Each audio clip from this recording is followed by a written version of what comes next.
Hey, what's up, you guys? Check the names, check the pronouns, and let's see what we're doing today. So we're going to a museum today, and people just pass us going. The museum's nice, but there's nothing there. So I guess we'll find out.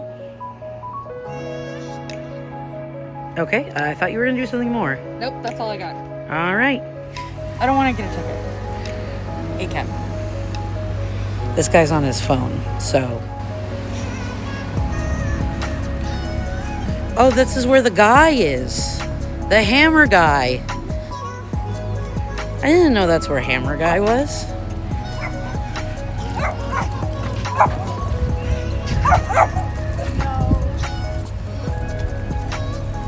This area is La Jolla, which is a well-resourced and financed neighborhood, which means that it's pretty walkable. And you can see there's lots of crosswalks and large sidewalks. Yeah, money makes a difference.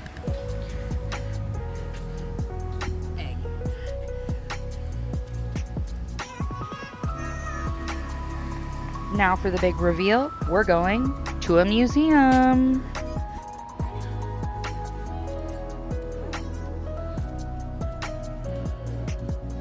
We are attending the Museum of Contemporary Art San Diego to see a disability exhibit called For Dear Life. And February is Museum Month in San Diego. So let's go and visit one of the great San Diego museums.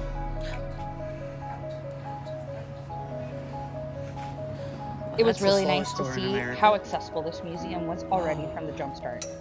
Except for the doors over here to the exhibit, they did have automated door openers for most of their doors. It was also nice to see their accessibility offered outright for people. That's really nice to see. Use your shirt. It's a pumpkin, but not. That shirt. It's free if you're disabled. It's free if you're disabled, and if you're 25 and under. Wow. Yeah, they have a whole thing over there that tells you what the prices are. But I mean, I got it free anyway. I'm going back to the pumpkin.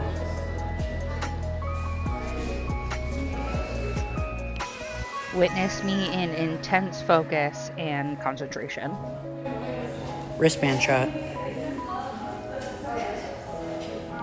How many hairs will I rip out? Oh, you have hairy arms or what? Now it's like the audience is me. It's like one of those POV videos.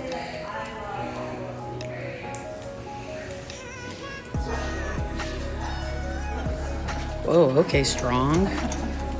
Ugh. Okay, so we didn't know, but you weren't allowed to have tripods filming, so we're going to show you the museum as much as we can.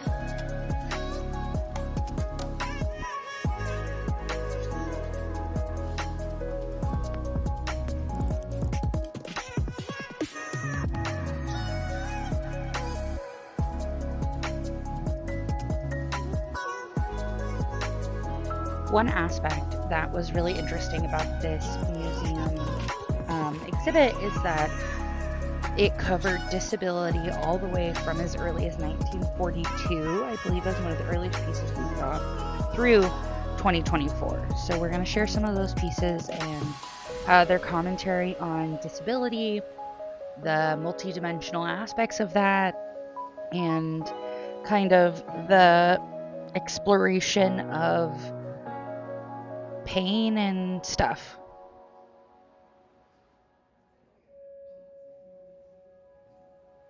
All of these pieces were made by groups or individuals who were exploring disability and their experience of it. If you didn't know, disability rights has been something at the center of liberation for a long time. Even resting is liberation, so it was really cool to see these pillows on all the chairs.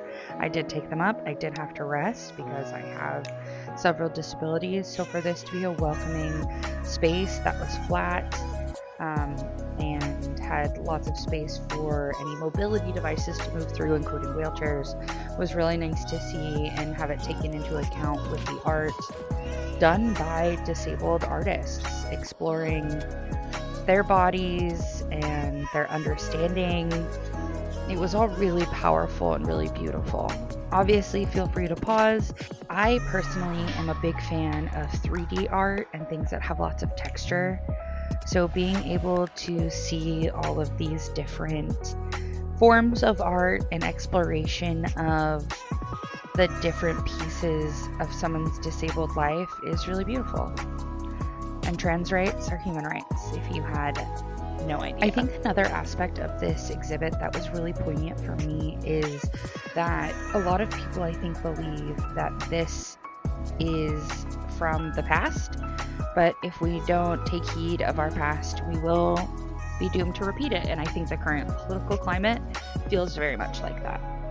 This was one of my favorite pieces, where the artist created a mobile funeral. I also enjoyed the mixed media aspect, where there was photography like this artist, but there was also unconventional materials such as a fax machine, and this was printed to create this picture. Here is some of Judith Scott's fiber arts, which I thought were really interesting as well. This next piece was my wife's favorite. There was also a message around the frame. It was a really great piece. Let's talk about ACT UP and fighting AIDS. During this time, there also was the war on drugs, and it was a really difficult time to not only be disabled, but to be queer and to be not white. Artists integrated also newspaper clippings and their experiences of medical trauma. This section was all very powerful. The ways that Indigenous people in Mexico were taking care of disabilities as well. And let's pivot to this still life. Art like this and documenting things like the Free People Medical Clinic that ran in Brooklyn are really important, because community isn't going to always be televised. Oops, I had to take a body break. Guess it's only fitting in a disabled themed museum that I would be disabled by my disability. I'm really grateful for the placement of all the seating objects. They had a ton of different options, and when I'm having a flare, I will need to have a chair with a back so that I can lean back and sort of relax my body. If I sat down on that bench, I would have to actually lay down on it, and that would be better for my blood pressure to regulate. But this one was the closest chair to me, so something to learn from this piece is how this is meant to be a universal accessible design, and it isn't. You should look it up.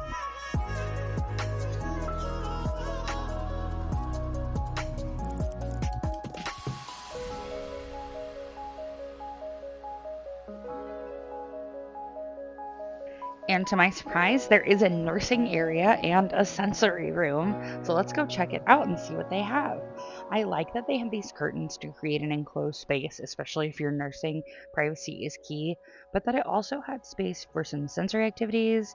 You can see here there are couches, tables, books, headphones, places to charge your technology, which is really great. Here's a closer look at some of the technology as well.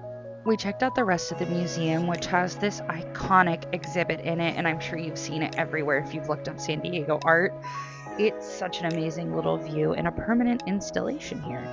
I also like the visual stim of textured paintings, so I was over there looking at textured paintings, and my service dog was just grateful that I was breathing properly. This was also a piece by the same artist that had a lot to do with perspective. Again, some more textured art pieces. This really stimulates my brain and makes me very happy. It's my favorite form of art. This sort of layered, textured, I want to touch it so bad, but you're not allowed to. All right, what's our review? I think that's a great museum. Yeah, 10 out of 10. For Dear Life is going to be there through February. I'll put the website here. Wow. And then I'll put a link in the bio. But we had a good time. Official rating is 10 out of 10. Don't forget to like, comment, subscribe, share this video, and let me know, are you an artsy girl? Do you like the museums? What's your tea?